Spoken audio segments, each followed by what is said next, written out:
working to find the best name for our high school. I've seen firsthand the effort that all of you have put in to do what's right for our community. With that said, I believe we cannot move forward with Two Rivers as our name. The purpose of the name change was to provide a name that everyone in the community could feel proud of.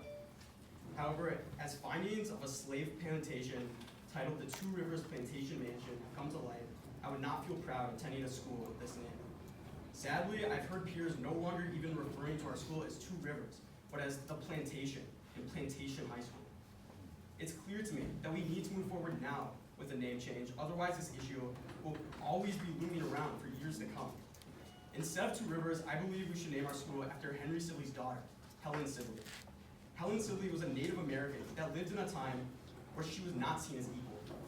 Her father, Henry Sibley, abandoned her as a child and omitted his name from her birth certificate to avoid any connection to her because of her Dakota blood.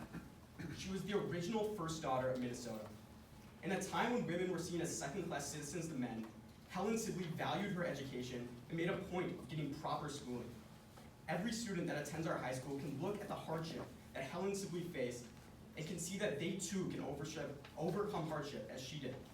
Additionally, from my research, I cannot find a single other high school in Minnesota named after a woman or a Native American, let alone both. By naming our school after Helen Sibley, it signals that our community respects and honors Native Americans. It also sends the bold message that children should not carry the burden of their parents' mistakes. Finally, I would like to address the name change guidelines that would prevent Helen Sibley from being honored.